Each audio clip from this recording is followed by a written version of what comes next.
di Stisfest tuh apalagi kan. Aduh, aku baru mau bahas Dim. Kalau kakak-kakak juga pada lihat rame gitu ya di Stisfest. Menariknya karena mengundang atensi dari seluruh mahasiswa, baik mahasiswa di kampus kedinasan kita maupun di luar kedinasan kita. Itu yang pertama, bisa mendapat ancaman tahan tingkat. Yang kedua itu dikeluarkan atau drop out. Memang ini mungkin agak sedikit bermasalah gitu ya dengan keluarga, apalagi mungkin orang tua yang mungkin kurang melek gitu tentang aturan. Assalamualaikum warahmatullahi wabarakatuh. Halo semua, kembali lagi di podcast Ruang Kampus Biru dari Senat Mahasiswa Politeknik Statistika STIS. Gimana ini nih, semanian semuanya? Kabarnya, Mbak? Hah? Bentar Dim, emang masih semanian? Oh iya ya, namanya udah ganti ya, udah nggak sema ya? Iya, kalau aku nggak salah tuh beberapa hari, minggu atau bulan lalu Sema itu udah ganti nama nih jadi BEM Dim. Oh iya, kalau gitu kita nyapanya apa nih, nyapa teman-teman? Waduh, aku juga ditanya tiba-tiba gini jadi bingung. Mungkin kita panggil teman-teman BEM, warga BEM, atau warga STIS aja. Oke, mungkin kita panggil teman-teman warga STIS ya, biar lebih menyeluruh gitu. Wah, boleh tuh. Gimana kabarnya nih teman-teman dari warga STIS sekalian? Pada kesempatan kali ini kita kedatangan dua tamu spesial dari dua ormawa di kampus kita nih. Ada kakak-kakak dari BEM dan dari DPM. Nah, tapi sebelum berkenalan jauh dengan mereka, sebelumnya kami sebagai podcaster akan memperkenalkan diri terlebih dahulu. Perkenalkan, namaku Febrina Bru Pranginangin dan rekanku. Namaku Dimas Hafiz Rahman dan kami dari Biro Kajian Strategis SEMA Politeknik Statistika STIS. Kok SEMA lagi sih? Aduh. Kan BEM. Oh iya, mungkin kita ulang aja. Kita ulang aja ya. Dan kami dari Biro Kajian Strategis BEM Politeknik Statistika STIS. Oke. Mungkin setelah berkenalan dengan kita berdua, kita langsung aja nih ke bintang tamu spesial kita yang udah di-spill tadi. Mungkin bisa dari tuan rumah kali ya, dari Ketua BEM Politeknik Statistika STIS. Oke deh, mohon izin ya, was Ketua DPM nih ya. Siap, Kenalin, nama aku Muhammad Ghazali Yahya, tapi biasa dipanggilnya Zati ya teman-teman. Gak usah nanya kenapa dipanggil Zati, panggil aja Zati ya. Nah, aku dari Badan Eksekutif Mahasiswa, alhamdulillah pada tahun ini aku diamanahi menjadi Ketua Badan Eksekutif Mahasiswa Politeknik Statistika STIS. Mungkin teman-teman dulunya lebih mengenal tadi ya Senat Mahasiswa ketimbang BEM karena nama ini baru banget disahkan di SU1 kemarin. Itu kalau dari aku. Kalau dari Mas Fatah nih, kenalan dulu. Terima kasih ya atas kesempatannya. Oke, Assalamualaikum warahmatullahi wabarakatuh. Kenalin teman-teman semua, namaku Saifullah Fatah, bisa teman-teman panggil Fatah. Kemudian alhamdulillahnya tahun ini aku diamanahkan sebagai Ketua Dewan Perwakilan Mahasiswa Politeknik Statistika STIS periode 2023-2024. Dan alhamdulillahnya juga kami berdua nih dari BEM dan DPM diundang sangat spesial di acara podcast Kampus Biru dalam ruang bilik cerita. Ya, benar sekali Kak Fatah. Terima kasih kenalan singkatnya dari Kak Fatah dan Kak Jati. Kira-kira kita kemana lagi nih Dim? Sebentar, sebelum itu aku penasaran sih. Penasaran kalau boleh apa? Tahu nih Kak Zatih nih, kenapa sih SEMA itu ganti nama gitu Kak? Dari sebelumnya SEMA ke BEM gitu. Mungkin boleh sedikit penjelasannya Kak? Oh iya, jadi dasar untuk perubahan SEMA sendiri sebenarnya dari arti Senat sendiri ya, Senat Mahasiswa. Senat itu identiknya dengan perwakilan, malah identiknya tuh dengan legislatif, betul ya, dengan legislatif, bukan sebagai lembaga eksekutif. Nah, oleh karena itu memang dari kami mengusulkan perubahan nama menjadi Badan Eksekutif Mahasiswa. Selain itu juga Badan Eksekutif Mahasiswa ini lebih banyak dikenal oleh umum dibandingkan Senat Mahasiswa gitu sebagai lembaga eksekutif. Oleh karena itu kami kemarin mengajukan perubahan nama menjadi Badan Eksekutif Mahasiswa dan juga agar teman-teman tuh bisa lebih semangat lagi gitu kan. Karena namanya sudah lebih merepresentasikan lembaga eksekutif di STIS ini begitu. Oke, gitu. Jadi begitu teman-teman, ternyata penjelasan singkat terkait perubahan nama dari SEMA ke BEM gitu, biar lebih menunjukkan bahwa badan ini bergerak di bidang eksekutif gitu. Betul. Ini bintang tamunya spesial banget, tapi jadi pengen foto dulu gitu Feb. Wah, boleh sih Dim. Tapi biasanya kalau ormawa gitu ada gaya-gaya khasnya gak sih Kak? Oke, jadi mungkin kalau dari BEM sendiri gayanya seperti ini ya, membentuk sayap gitu kan. Nah, kita ngarah ke kamera mana dulu nih? Oh Ada iya, dua. sini dulu. Nah, begini ya, begini. Iya. Kalau dari DPM gimana Oke, nih? kalau dari DPM simple ya, mungkin agak sulit kalau belum yang terbiasa ya. Teman-teman bisa pakai dua tangan kalian dan arahkan ke depan seperti ini. Kemudian kalian buka di pertengahan antara jari tengah dan jari manis. Nah, seperti ini teman-teman. Sampai tutorialnya dikasih tahu ya. Harus Waduh, gitu. keren banget. Kita ada gaya nggak Dim? Oke, mungkin foto lah ya, langsung aja pakai gaya masing-masing gitu. Aku juga mau foto gitu kan. Oke, langsung lihat ke kamera aja. Kamera yang mana nih? Yang sini. Yang sini. Bentar Dim, Dim. Kamu tadi barusan pakai apa tuh? Gaya kan. Gak boleh tahu, kita lagi di masa apa coba? Kita lagi di masa pesta demokrasi ya. Lupa aku. Nah teman-teman, ini berkaitan dengan tema yang akan kita bahas pada kesempatan kali ini. Jadi seperti yang sedang ramai belakangan ini adalah kita sedang menjalani pesta demokrasi, rangkaian pesta demokrasi. Nah untuk itu kami dari Ruang Kampus Biru hendak membahas suatu tema, yaitu netralitas mahasiswa kedinasan dalam pesta demokrasi. Nah, kita mau bahas nih, sebenarnya kita sebagai mahasiswa kedinasan sudahkah ikut andil di dalam netralitas ini atau bagaimana gitu. Nah, makanya kita mengundang dua tamu spesial ini tadi yang kita rasa sudah expert ya di bidang ini gitu. Untuk bisa menjelaskan juga kepada teman-teman warga STIS kalian bagaimana kita harus bersikap. Nah mungkin iya nih bener banget kan lagi rame nih Feb ya, kayak di kampus tuh, nggak di kelas, nggak di kantin tuh banyak juga gitu yang bahas tentang pemilu 2024 ini gitu. Terus di Stisfest tuh apalagi kan. Aduh, aku baru mau bahas Dim. Kalau kakak-kakak juga pada lihat rame gitu ya di Stisfest tentang bahasan pemilu 2024 ini. Mungkin aku mau tanya dulu ke kakak-kakak nih hari ini. Gimana sih tanggapan awalnya nih tentang tema netralitas mahasiswa kedinasan dalam pesta demokrasi? Mungkin tadi Mas Jati udah duluan, sekarang gantian nih. Mas Fatah duluan, gimana nih Mas? Oke, tanggapannya ya terkait tema dalam podcast kali ini ya. Oke, tentu saja tema yang didapatkan untuk podcast kali ini sangat menarik dan unik nih teman-teman nih. Kenapa sih kok bisa aku bilang menarik dan unik? Oke, menariknya karena mengundang atensi dari seluruh mahasiswa, baik mahasiswa di kampus kedinasan kita maupun di luar kedinasan kita. Kemudian uniknya kenapa? Ya unik karena terjadi dalam 5 tahun sekali teman-teman. Jarang-jarang nih kita ada event ini dan bisa membuat dan menyukseskan acara podcast hari ini. Oke, tanggapannya yang menarik dan unik ya. Nah, kalau dari aku rincinya seperti ini teman-teman. Netralitas sendiri itu kalau dalam Kamus Besar Bahasa Indonesia itu berarti keadaan yang tidak memihak. Tuh.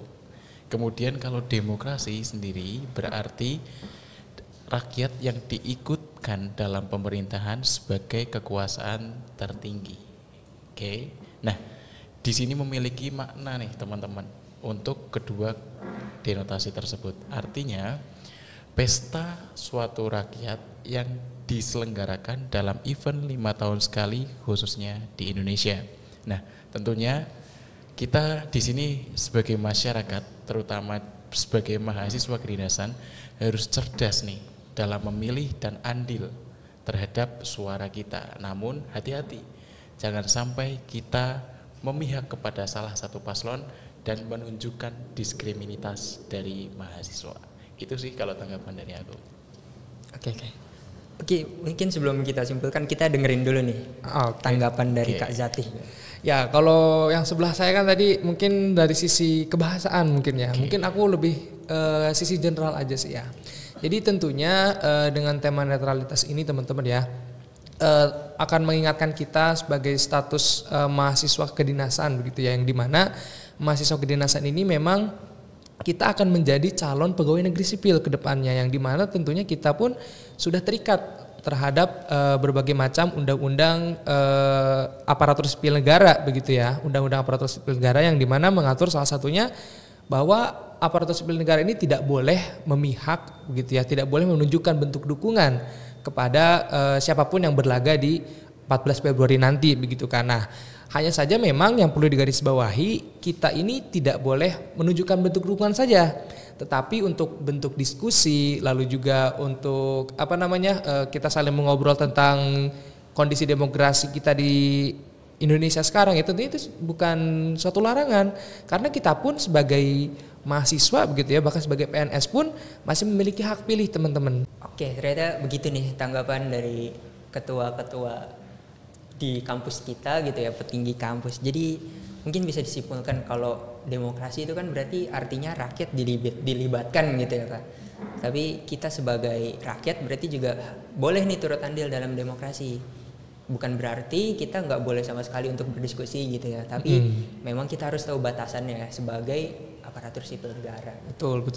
Mungkin kalau di undang-undang itu udah diatur teman-teman di Undang-Undang Nomor 20 tahun 2023, terus juga diperkuat oleh pernyataan Menteri Pan RB gitu ya. Jadi memang ASN itu harus netral tapi nggak boleh terikat gitu. Tapi bukan berarti kita tidak mempunyai hak pilih gitu. Mungkin. Oke, benar banget Dim. Nah, sebenarnya nih Kak, kita udah merangkum pertanyaan dan juga timbal balik dari teman-teman warga STIS sekalian tuh dari Snapgram BEM STIS, dan kemarin sempat ramai juga di Manifest gitu ya Kak.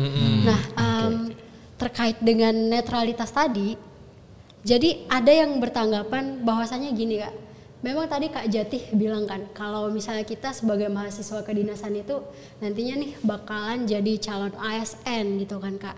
Tapi balik lagi, itu kan masih calon gitu Kak.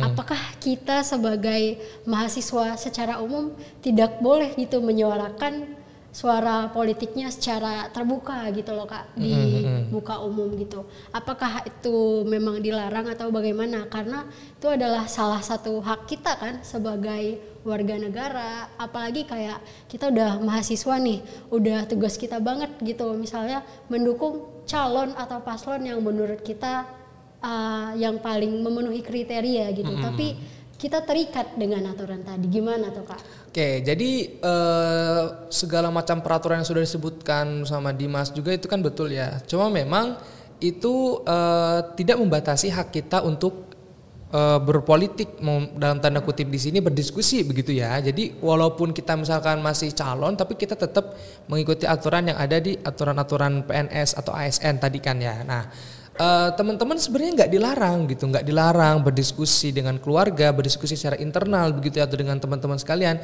Yang dilarang hanya bentuk dukungan yang benar-betul nyata gitu ya, bentuk dukungan yang nyata terhadap suatu paslon. Kita bisa gitu loh punya preferensi tadi kan, preferensi yang sudah memenuhi kriteria kita, atau mungkin pasangan calon legislatif atau presiden ini, wah ini cocok banget sama kita ya silakan aja. Itu preferensi masing-masing. Cuma yang tidak boleh kita lakukan adalah menunjukkannya tadi baik di dunia nyata ataupun mungkin di sosial media. Itu sih yang jadi titik berat di situ ya. Mungkin teman-teman dari mahasiswa kedinasan ini kan mungkin sering lihat mahasiswa yang lainnya gitu kan, wah teman-teman saya yang ikut tim sukses atau mungkin ada yang langsung ikut politik praktis gitu ya jadi calon. Nah cuma memang ketika kita sudah memutuskan menjadi mahasiswa kedinasan, kita tuh ya ikut konsekuensi juga gitu, ikut konsekuensi menjadi calon aparatur sipil negara yang mengikuti aturan dari UU yang sudah ada tadi. Seperti itu kalau menurut Koku Feb. Oke, makasih Kak Jati. Tapi apakah ada gitu aturan yang mengikat dari kampus? Misalnya nih, kalau kita melakukan hal-hal yang termasuk dalam larangan tadi, bakalan ada konsekuensi yang kita terima atau hanya sebagai peringatan atau teguran semata gitu? Mungkin ini ke lembaga legislatif kampus kali ya. Lebih ke regulasi, betul-betul. Gimana? Oke, terima kasih ya atas pertanyaannya ya Bu, dari teman-teman ya. Oke. Sebenarnya untuk aturan yang mengatur hal tersebut di kampus kita itu ada teman-teman. Oke, teman-teman semuanya bisa cek di Sipadu, sistem perkuliahan terpadu. Kalian ke option download, kemudian kalian cari itu nanti keywordnya peraturan direktur. Nah nanti teman-teman bisa tuh download namanya peraturan direktur 001 tahun 2020. Oke, teman-teman di perda tersebut bisa melihat nih, ada beberapa mungkin pasal yang mengatur tentang netralitas mahasiswa. Oke, yang pertama itu ada pasal 6 mengenai kode etik mahasiswa, disebutkan bahwa dalam pasal 6 ayat 1 poin B, mahasiswa memiliki kewajiban untuk setia dan taat kepada NKRI, kemudian Pancasila, Undang-Undang 1945 dan pemerintah. T. Undang-undang yang pertama. Kemudian di pasal 20 terdapat larangan mahasiswa dalam kegiatan politik. Yang pertama, ikut serta sebagai pelaksana dan peserta kampanye. Yang kedua, mengikuti kegiatan yang mengarah ke berpihakan pada salah satu paslon ataupun paslon lainnya. Dan yang terakhir, itu memberikan dukungan atau support di media sosial. Itu bisa dalam mengunggah postingan, kemudian berkomentar, dan mengikuti atau istilah bahasa kerennya kini itu ngefollow akun dari salah satu paslon. Tuh. Nah, tadi kan dari Febri tanya nih konsekuensi yang didapatkan itu apa? Iya, benar Kak. Konsekuensinya itu ada dua, teman-teman, yang didapatkan untuk mahasiswa ketika melanggar aturan tersebut. Yang pertama itu ada konsekuensi sedang. Nah, konsekuensi sedang ini berbentuk apa sih? Yang pertama, konsekuensi berbentuk teguran atau surat tertulis. Kemudian yang kedua, itu pemberian sebanyak 6-10 poin pelanggaran. Itu untuk konsekuensi sedang. Kemudian untuk konsekuensi beratnya, itu yang pertama bisa mendapat ancaman tahan tingkat. Yang kedua itu dikeluarkan atau drop out. Dan yang terakhir pemberian 11 sampai poin maksimal pelanggaran. Wah, ngeri banget ya kalau dengar dari konsekuensi gitu ya. Ternyata udah jelas ya teman-teman konsekuensi kalau kita melanggar aturan tersebut. Ternyata kalau kita nge-like, follow aja bisa terindikasi melakukan pelanggaran. Udah melanggar kode etik berarti ya, udah. Iya. Seharusnya kita udah kena sanksi gitu. Aku kayaknya pulang dari sini harus bersih-bersih dulu sih ini, Dim. Bersih-bersih akun media sosialnya. Soalnya gitu udah ya. ada juga nih aturan yang mengatur sampai ke sanksi-sanksinya gitu ya, Iya. Kak. Jadi mungkin untuk teman-teman yang suka mencari tahu tentang politik lebih berhati-hati lagi gitu dalam melakukan tindakannya. Jadi biar nggak melanggar kode etik tadi yang udah disebutin. Bener gitu. Dim, dan kalau aku gak salah inget tuh di kampus kita kan gak ada ya yang namanya pemutihan poin gitu. Bener gak sih Kak Fatah? Untuk pemutihan sendiri ya udah lama banget tuh dihapuskan dari beberapa tahun silam gitu. Kalau untuk kita ya dimulai dari tahun ajaran 2020 itu yang namanya pemutihan ditiadakan. Jadi bersifat akumulatif. Misal kalian tingkat 1 kena 5 poin pelanggaran pas apel dan lain sebagainya, itu nanti akan diakumulasikan hingga tingkat 4 nantinya. Dan teman-temannya perlu mawas dan tahu kalau salah satu syarat wisuda itu tidak boleh melebihi batas poin pelanggaran yang ada. Gitu. Betul. Berarti teman-teman udah bisa mulai nih memperhatikan kalau mau melakukan segala sesuatu, apalagi tadi ya lagi di tahun politik nih. Hati-hati banget. Diperhatikan ketikannya, betul. Jangan Ketikannya, asal aja. aplikasinya, Iya. thumbnailnya, semuanya. Hati-hati. Oke. Nah, aku mau ngobrol nih sama Kak Jati. Jadi kemarin kita dapat tanggapan juga nih dari warga STIS juga sih kayaknya ya soal netralitas tadi. Nah, tadi kalau aku nggak salah ingat, Kak Jati tuh bilang sebenarnya netralitas itu bukan berarti kita benar-benar tidak memihak, tapi kita itu ada diberikan batasan atau aturan gitu ya Kak. Nah, ada salah satu tanggapan dari teman kita itu dengan akun X anak kuat. Nah, dia itu bilang gini, sebenarnya tuh kalau dia ya versinya dia, mereka sekeluarga di rumah mendukung salah satu paslon karena menurutnya kinerjanya selama ini sesuai gitu dengan apa yang mereka harapkan. Jadi mereka mendukung paslon ini, misalnya pas debat capres-cawapres kemarin itu berdiskusi hangat banget soal capres-cawapres dan paslon yang didukungnya ini gitu. Dan itu berhenti di dalam diskusi malam itu di rumah itu, dan mungkin cuman sekadar ke teman dekat gitu. Nah kalau misalnya keluar atau ke media sosial dan yang bisa diperlihatkan kepada publik atau orang banyak itu ditiadakan gitu. Katanya sih kayak untuk menghindari tanggapan-tanggapan ataupun orang-orang yang mungkin kita sebut fanatik gitu. Ya, betul. Nah, itu berarti adalah salah satu langkah atau gimana tuh Kak? Ya, kalau teman-teman punya forum atau perkumpulan diskusi internal, itu ya dipersilakan aja, silakan ikutan, karena tentunya kita perlu banyak pengetahuan gitu ya untuk memilih calon-calon pemimpin masa depan bangsa kita, khususnya di legislatif maupun di eksekutif. Nah, yang tidak diperbolehkan memang sesederhana kita tidak perlu menunjukkan dukungan kita.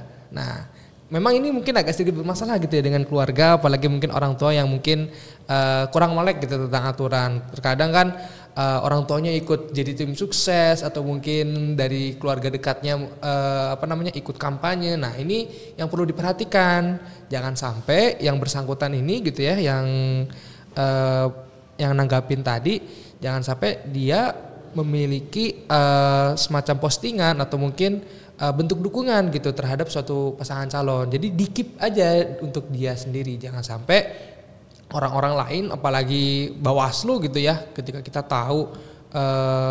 tahu PNS terus nanti ada yang melihat, nah itu kan bisa jadi suatu temuan yang tentunya kita tidak inginkan itu terjadi begitu. Itu sih. Jadi enggak dilarang sama sekali, bahkan silakan ikutin aja, karena ini kan salah satu dalam rangka kita ingin belajar juga tentang politik ke depan. Jangan sampai kita buta gitu dengan politik kita. Itu sih kalau dari aku. Oke, makasih Kak Jati, Kak Fatah atas paparannya. Berarti teman-teman, netral itu bukan berarti kita sama sekali kosong gitu. Kita tetap bisa turut dalam pesta demokrasi ini, hanya saja kita ada aturan-aturan yang mengikat gitu ya Dim. Jadi intinya tuh kita tetap ada nih hak suara, hak untuk memilih, tapi tidak secara terang-terangan gitu. Jadi kita cuma bisa mengutarakan itu di bilik suara nanti gitu. Betul. Ngomongin soal hak suara, ya, jadi kan mungkin beberapa waktu ke belakang teman-teman udah sibuk nih sama DPTB gitu ya, mengurus DPTB gitu. Mungkin bisa dijelaskan lebih lanjut nih, mungkin dari Kak Fatah ya yang DPTB nih cocoknya di legislatif. Sedikit dijelaskan gitu Kak Fatah. Oke, DPTB ya, mengenai DPTB sendiri itu daftar pemilihan tambahan itu dikhususkan untuk mahasiswa-mahasiswi Politeknik Statistika STS yang berdomisili di luar Jabodetabek. Nah, kami telah akumulasikan bahwa mahasiswa STS yang berdomisili di luar Jabodetabek kemarin yang mengisi form pengisian DPTB itu sejumlah 1.600 mahasiswa. Dan nantinya itu sudah kami cetakkan untuk surat keterangan mahasiswanya, sudah memenuhi syarat yaitu berstempel basah dan ditandatangani oleh Pak Nurseto sebagai koordinator PHK. Nah, nantinya itu teman-teman tinggal serahkan aja nih ke Gor Otista untuk melakukan validasi berkas. KPU-nya ya di Gor Otista. Nah, setelah divalidasi nantinya tentunya teman-teman akan mendapatkan surat lagi untuk dikonfirmasi segera untuk pemindahan tempat sesuai dengan yang diselenggarakan di Bidara Cina. Nah, nantinya teman-teman bisa cek lagi tuh status DPT kalian tuh ada di TPS berapa dan di daerah Bidara Cina di bagian mana. Gitu. Simpel teman-teman, ingat yang penting jangan golput. Bener banget itu. Jadi intinya kita harus tetap menyuarakan pilihan kita gitu ya. Yeah. Tapi kalau dilihat-lihat emang antusias dari teman-teman tuh tinggi gitu ya. Yeah. Kemarin Gor Otista tuh sampai penuh. Bener banget. Penuh banget. Aku datang jam 10 tuh nomor antrian udah 300-an tahu. Masih lama gitu nunggu ya. Bener.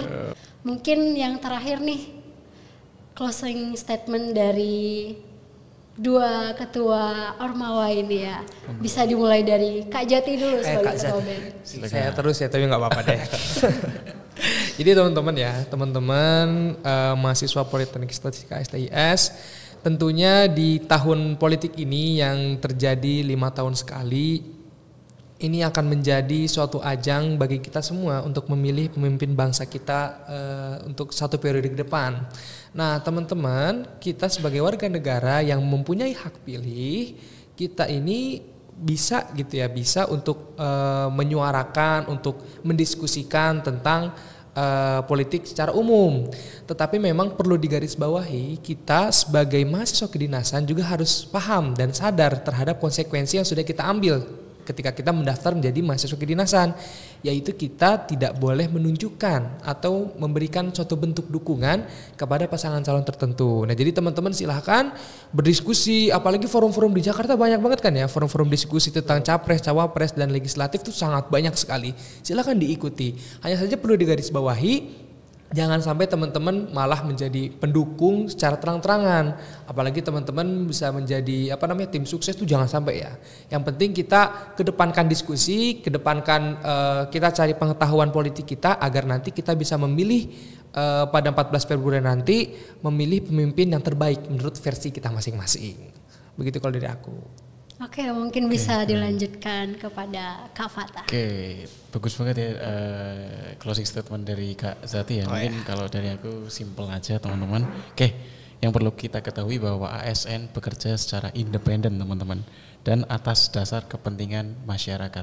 Jadi kita tidak boleh memihak salah satu paslon, entah yang terpilih ke depannya dan entah ataupun yang tidak kepilih di depannya.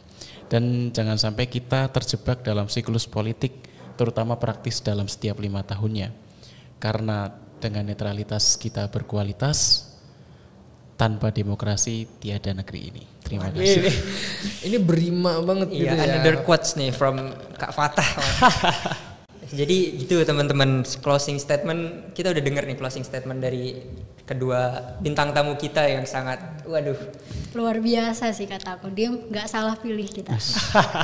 Biasa aja. Tadi kita udah bahas nih teman-teman terkait netralitas mahasiswa kedinasan dalam pesta demokrasi gitu. Udah dijelasin kan alasannya itu apa, terus batasan-batasannya itu sejauh mana. Terus teman-teman jadi bisa tahu lah dan bisa lebih menjaga sikap ke depannya setelah menonton podcast hari ini. Nah teman-teman warga STIS sekalian, mungkin sekian dulu podcast di Ruang Kampus Biru kali ini.